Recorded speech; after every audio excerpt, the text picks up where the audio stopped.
Okay, so let's try this one more time. I don't know what's up with this thing, guys. For whatever reason, it does not want us to have this conversation tonight. But we are going to have it. I'm just going to bring her on. Shandikuya, I think is. I may be saying it all wrong. I may be jacking your name up, and I do apologize. Please tell me how am I to say it. How I am to say it. Okay, let's try this again. Okay.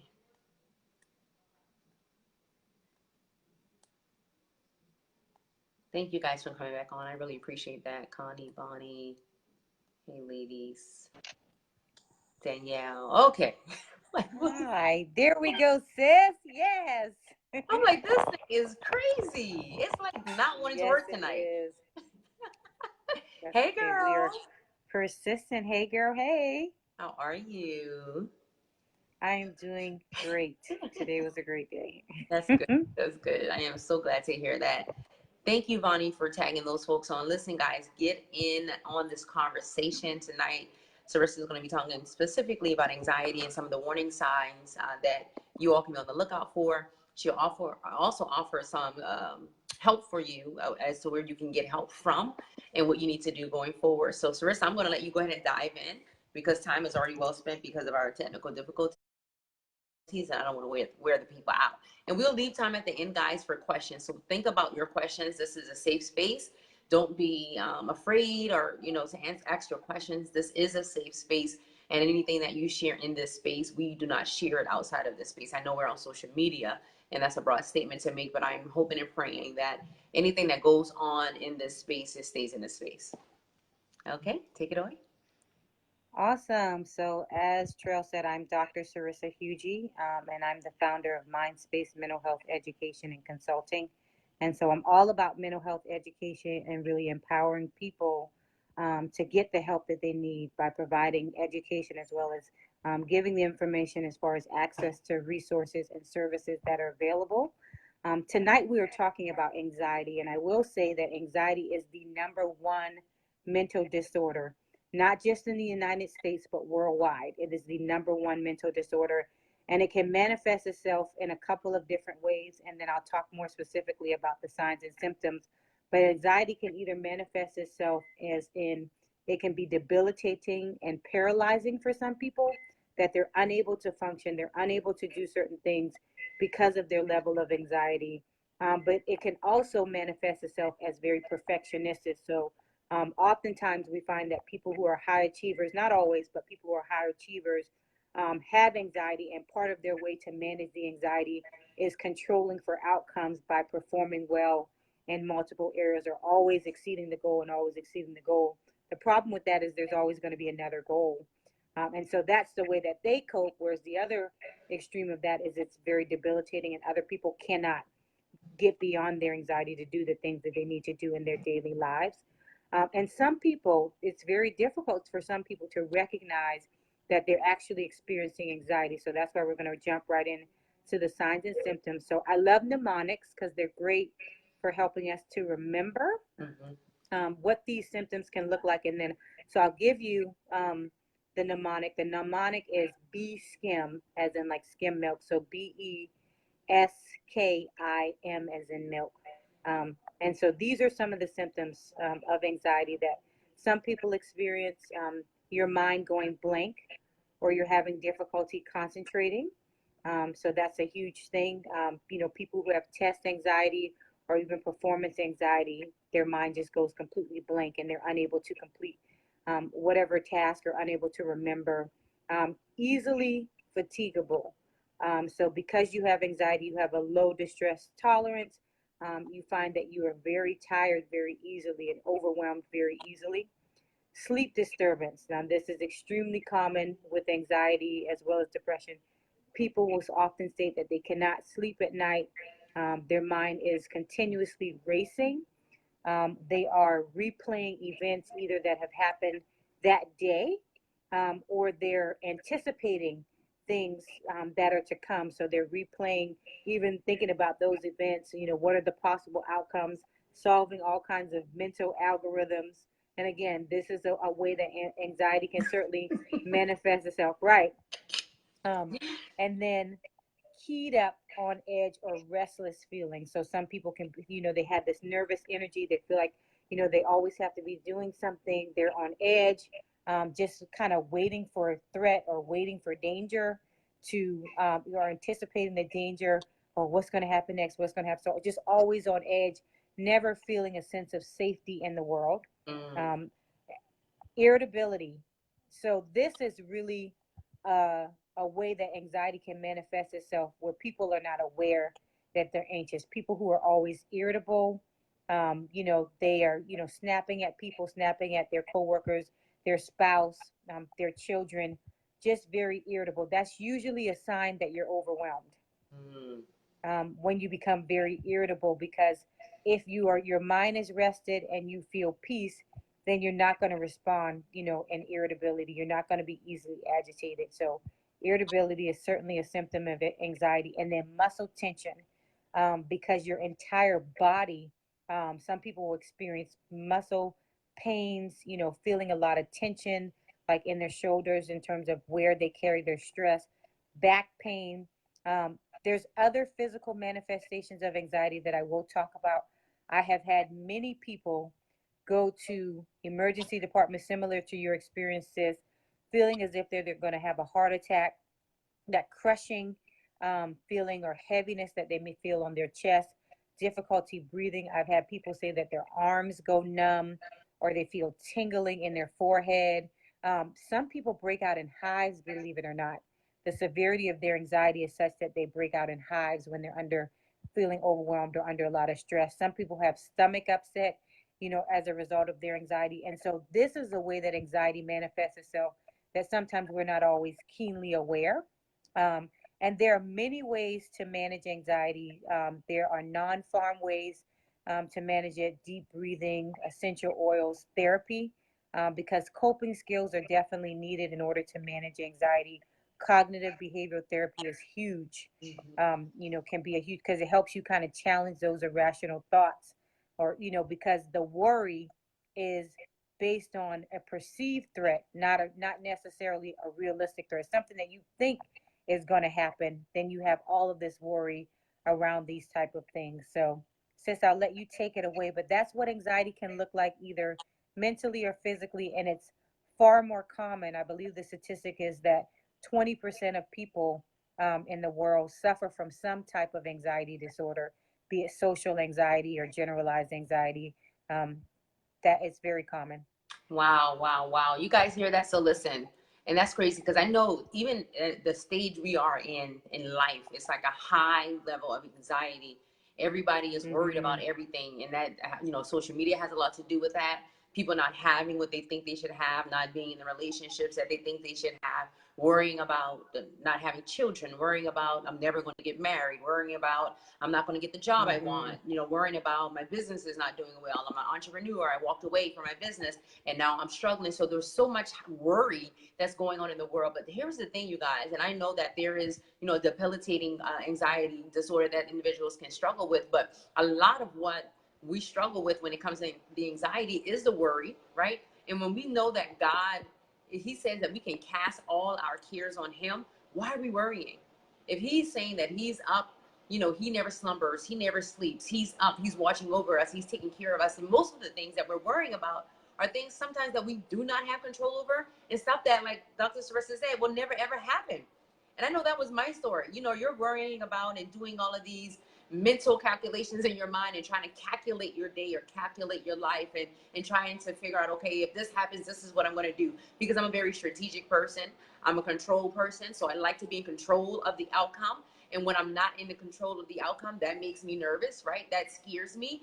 Fear comes to paralyze me because I can't figure it out. And when I found myself back, when I found myself, my back was against a wall, that really made me scared even the more. And that made me go into a place where, okay, I'm fearful. I have no control. I don't know what's going to happen. And I know what last year, when I first experienced the major anxiety attack, I was literally at my desk writing a blog. I was in a resting state. However, I have stuff going on around me. I was in school. I was planning for our conference. I just made a major move. I had all of those things. But me, Dr. Cerrissa, like I'm the person, I can do all of that. Like that's always been my, right, my mindset and my beat. I can beat to that drum. I can do that. That's nothing. Move, boom. You know, start a new job, boom. You know, go to school, boom. I've been doing that all my life. And what you said about the sleep, that was my thing. But I thought me not being able to sleep was because, okay, I have all this stuff going on. I'm trying to figure out how I'm going to get it done. So my mind is up all night calculating and trying to figure out how I'm going to get all of these things done. But I'm not getting sleep. So I'm going to bed at 12, 1, 2, getting up at 5:30, 6 o'clock. And that morning, and this is one thing, you can tell me, I think caffeine is a contributor. It does contribute. You can let me know if that's for sure. It That's for can sure. make it worse. Yeah, it Okay. can make I it had worse for coffee that sure. morning, y'all. So I was on a lack of sleep. I was tired. And that's another indicator. I was already tired and I went and got some caffeine. And it takes a while for it to kind of kick in. And a couple hours later, I was just sitting at my desk. And caffeine for me is already not good anyway. It makes me just gibberish. I'm already like high intense mode anyway. And so when I add anything else to it, it just makes me like really cuckoo, right? But I was tired and I'm thinking, okay, if I drink the caffeine from Dunkin' Donuts, I'll be fine.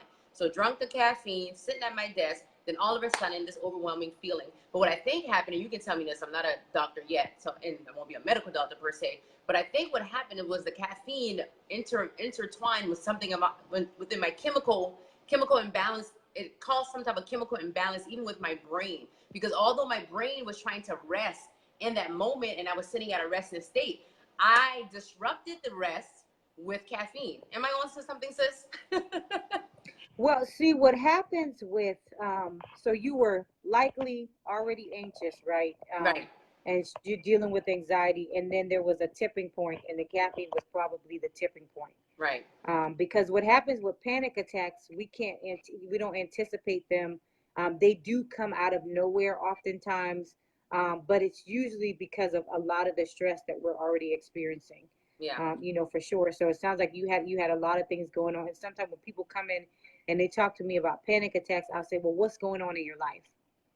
Because often they can't identify why they had the panic attack, because it seemed like there was no reason for me to have a panic attack right then and there. Right. But I had it there. But it's basically your body is responding to all of the stressors that are going on at that period of time. And it just, at whatever moment, decides it's going to respond in that way. Yeah. Yeah. And at that point, I'm saying, you know what? And I gave up coffee a few times before that for various reasons. And ideally, I shouldn't drink it anyway because of my blood type, but that's another conversation. In that moment, I said, you know what? That's it. I'm totally done, because I don't need anything to add to anything that's already going on. You can't share it. What you have to do, Rosalind, is copy it and probably share it outside the group, because it is in the group. It won't let you share outside of the group. But that was one of the scariest moments of my life. You guys have never experienced anything like that before. And you can go back and look at the first live I think we did, or I did, before Cerrissa came on board. And I just talked about me going to the hospital over and over again, and all these doctor bills that I racked out that I was still paying on until like recently, because I went to the cardiologist, I went to the neurologist, I went to every ologist that you can find. I went to therapy, I went to counselors. I got a health coach. Everything you could find, I did, because I didn't know exactly what it was until I had an aha moment and Holy Spirit was like, ciao, there's nothing wrong with you. This is what's going on. And I really had to take a step back and look at my life and started to preserve my energy. Learn how to get rest and do other things like acupuncture and other things I started incorporating in my lifestyle to make sure that I was okay. So I want Cerrissa to just talk a little bit about that, as far as what are some of the things that these people or anybody here, if they may be experiencing any of these things, just share a few things of what they can do to try to manage and cope. Not that this is a live therapy session or anything like that, because some people may need to go see a therapist or a counselor, but just kind of share some things that we women mostly don't do, because a lot of times we don't take care of ourselves. A lot of times we're taking care of the husbands, we're taking care of the children's, we're taking care of parents and siblings and everybody else, and we don't take time out. So somehow we feel guilty if we take time out to go to the spa or take ourselves out to eat or take ourselves on a walk. We feel guilty, like we're not doing enough for our family. So just kind of talk to that a little bit, and then we'll let some folks ask some questions. Sure. So some things that you can do, mindfulness is huge. So of course, paying attention to what's going on in the moment, and sometimes you can identify what exactly it is that is making you anxious. And so if it's a thought process, if you're stuck in a loop of thinking about the same thing over and over, then finding ways to distract yourself to think about things that are more constructive. Deep breathing is huge. Just slowing when you start to feel yourself getting keyed up, slowing down, and just breathing deeply and just taking a moment to count to 10 before you respond to anything. Just take a moment, and you can say, give me a minute. And you can just take a moment before you respond out of that irritability state, or before you respond out of being sort of keyed up and on edge. I think sometimes we react rather than respond, which is a difference, because the reaction is automatic, is based on what's happening around us. But if we respond, then it's very careful and it's very intentional. So just taking that step back. And then also, part of self-care is, like you said, preserving your energy, managing your expectations. Some seasons you may not be able to do as much as you normally do because you don't have the emotional or the mental capacity. And so being okay with that, respecting the limitations. Okay, I have a lot going on, doing this and that. For me, recently I was focusing on, fertility and childbearing. And so I didn't have the mental and emotional energy to do as many things as I was doing in terms of my business. But I had to respect that and be willing to take a step back rather than worry about, okay, what are people going to think? You're not on social media as much.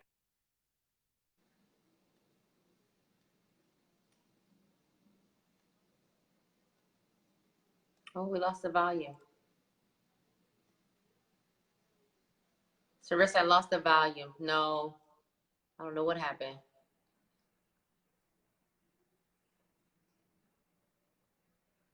Facebook.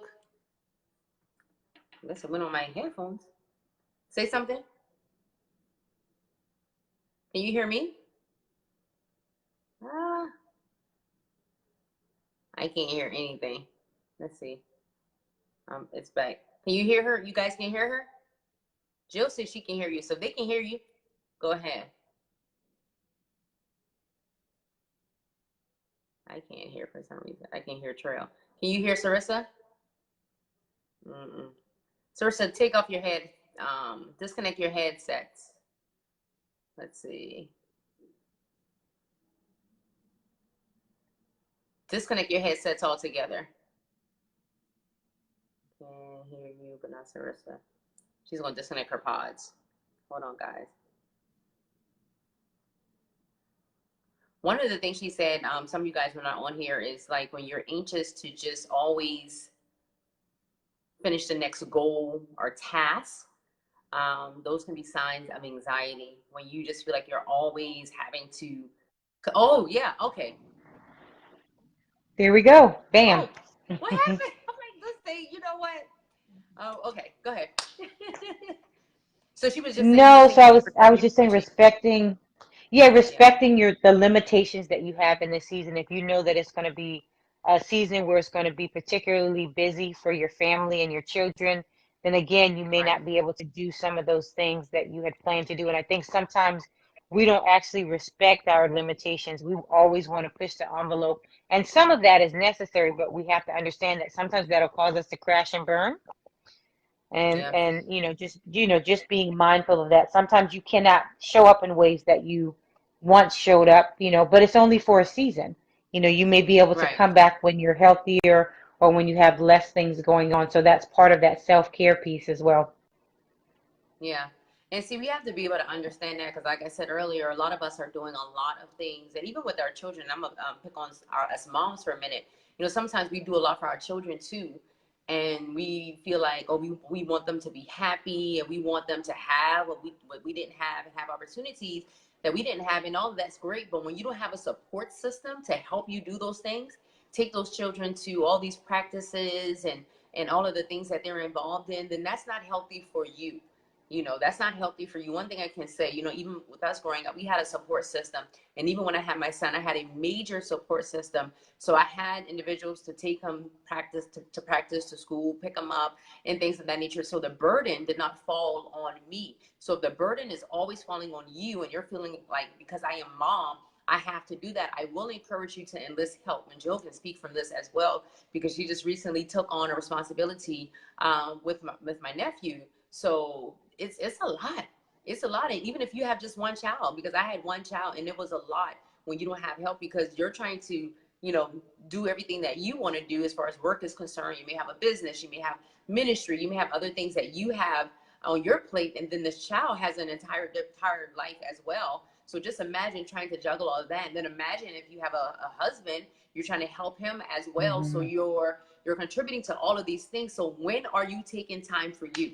When are you taking Mm-hmm. time for you? That is a very, very, very important question that I want each of you to be able to answer, because I want to make sure that you're taking care of your mental health. You're taking care of your well-being, because if you're not well and if you're not up to par, you will not be able to help anybody else. And you're right, Roz, and you will be pouring from an empty cup. And I do want to say this: there are some things that you should do, and there are some things that you should not do. There are some things that you should do because it is going to grant you peace. It is going to give you, allow you to be in this calm manner. But there are some things that you shouldn't do because it's just going to raise anxiety, or it's going to create fear or create levels of discomfort. So you have to be able to manage those things and measure those things. I was just extended an opportunity to do a couple of things, and I literally had to tell the young lady that I can't right now because my plate is full. Like, I don't have the capacity to do anything else. Even with social media, I'm going to be coming off here for about 30 days or so, because this too sucks your energy. It's so, Mm-hmm. it's right. It wants so much from you, from posting, from looking at what everybody else has going on. And then you're trying to promote your business or your ministry, or just be involved, even in groups and things like that. Even though I love the groups, I love the mission, but at the same time, it can be draining. And that's when you have to realize, okay, I need help. I need somebody else to come in, be it your children, be it your bestie, be it your cousin, be it a virtual assistant. Even for you, my sister, Cerrissa, I told you, you need like two assistants. We Right. need help. We need help, and we have to be okay with that. And guess what? Sometimes we got to pay for that. Mm-hmm. So, it's just, it is what it is. But you have to ask yourself a question: am I willing to pay for it, or am I willing to risk my mental health? What's more important? You know what I'm saying? My mental health, or me losing a couple dollars, or not even losing, because you're investing in something that's going to ultimately help Absolutely. you, right? In the long run, it's going to give back to you. It's a return on your investment. So this year right here, with 2020 for sure, I'm definitely getting me like a personal assistant. Like, I'm so serious, a personal assistant, just to help me on loose ends and odds and things that I have going on. And also with my ministry and with our business, we're hiring some more assistants and things of that nature to take on some of the grunt work, because Jill and I both work full-time jobs. We're full-time moms, full-time wives, full-time employees, full-time entrepreneurship, full-time in ministry. We all types of full-time in school. So that's a lot going on for one person. And as light as we take it, we think we're she-rolls and superwomans and all of these things. Let me tell you something. When you get older, that stuff, it don't work Right. like that anymore, right? When you're 20 or 30 years old, it's a little different. But when you start climbing that ladder a little bit, it feels a little different. Your capacity is different, your mindset is different, your emotional space, everything begins to change. Not in a bad way, but your body is telling you, like, listen, this is what you can and cannot do, and you can respect your body and respect your emotions all at the same time. So listen, guys, I'm going to go ahead and open it. I'm going to let Cerrissa, if you want to say something else, but I want to open the floor for some questions, if anybody has some questions, and then I'll let Cerrissa wrap up. This is actually going to be the last session until November. So there will be no Facebook Lives in the group in October, no Monday Motivations. I'm not doing any lives unless I just hop on. But y'all hold me accountable. If you see me on here in October, say get off I'm and gonna say get rest. off. Get off Right. and rest. So I'm not doing any lives in October, and we'll resume in November. But go ahead and ask any questions that you guys may have, and then I'll let Cerrissa close out for us. Yes, yes, good stuff. It's been my privilege and my honor, certainly. I'm super passionate about this stuff, guys, and I can talk about it every single day, all day long. I And love so it. please do not hesitate to reach out to me. I'm happy to, point you in the right direction in terms of community resources, therapists. You know, I have some therapists that are friends of mine that even if you're in other areas of the state, I have a therapist friend in Columbia, South Carolina that I refer patients to, and several throughout the Charleston area that I've been referring people to as they reach out to me, and I've been getting rave reviews. You know, people have been coming back to me telling me how beneficial it's been, and I think that we all can benefit from um, you know, just taking care of our mental health and prioritizing.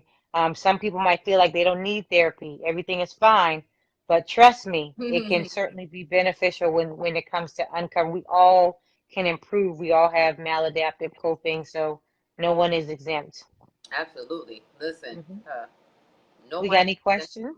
Rosalind said, yes, I gave back 15 commercial clients because it was way too much. Yeah, and you know what? I'm going to say something to that as well. I know we have many bosses. And when I say boss, you guys know how we use I'm a boss, right? Entrepreneurs and people that are doing their thing. You have to realize that money isn't everything. And when you get to a point where you're choosing money over your mental health, that's a problem.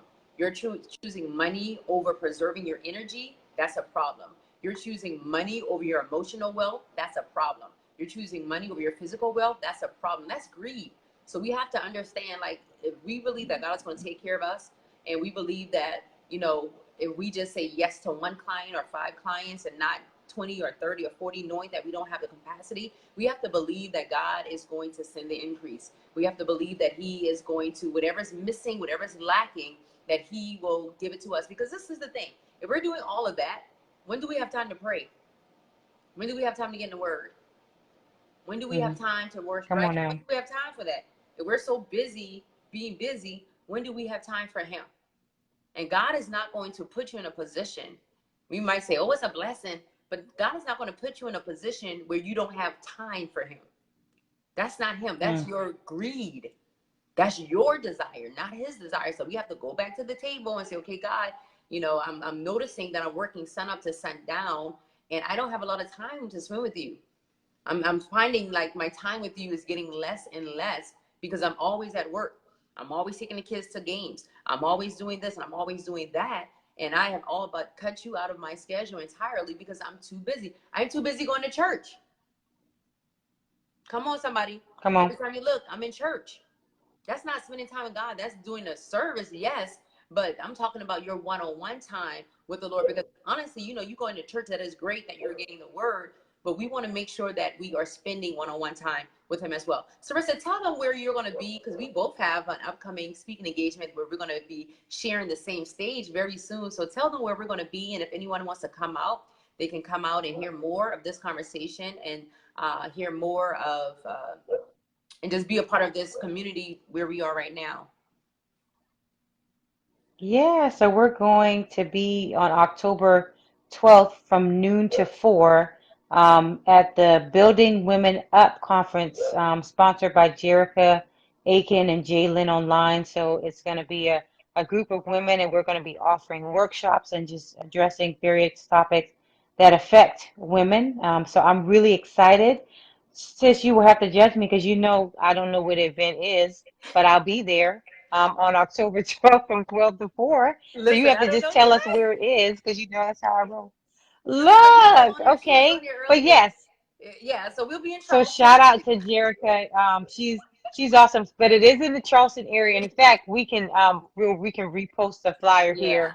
But I'm really excited about that event. Is in 2 weeks, and so yeah, honestly, I literally take it 1 week at a time. I just had a 5 hour training that I did today, I saw and so that. next week I have something else, and the week after that so I just take it 1 week at a time, sis. Yeah, So I could be because what happens is if I try to concentrate on too much, then I miss something. So right. I try as best as I can. I try to take it 1 week at a time, but I'll be there. That's And good. I'm excited to talk about mental health with my sisters. Yes. And listen, you heard what she said. She said she take it 1 week at a time. So for all of us that think that we're in a race of some sort, or have to be better than the next person, or have to outdo people, because yeah, that's just a woman's nature.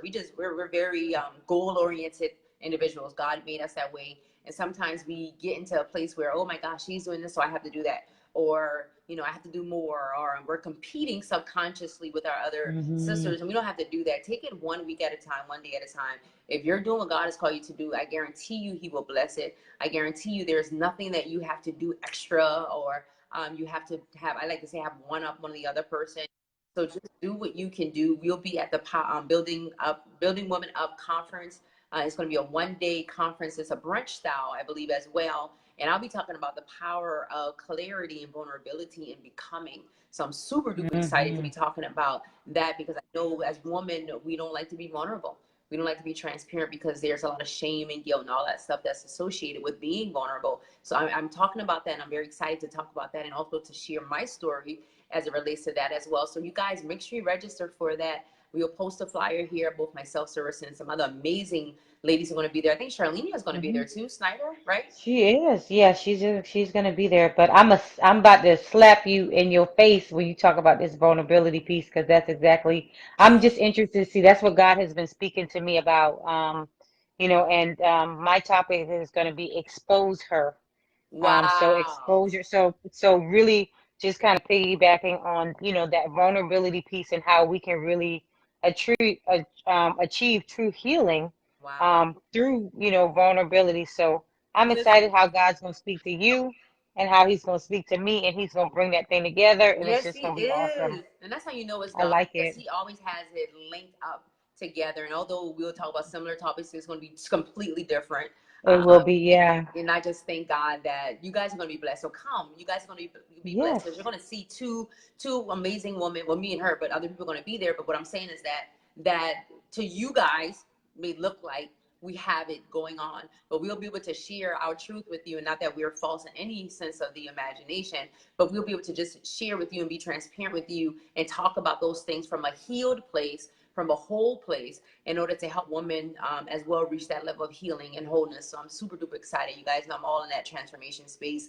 And I want to see your life transform at the end of the day. Your marriage too, but Hmm. your life first, because in order for your marriage to be transformed, your life has to be transformed. So yeah, I'm excited. Hmm. Yay. Yeah.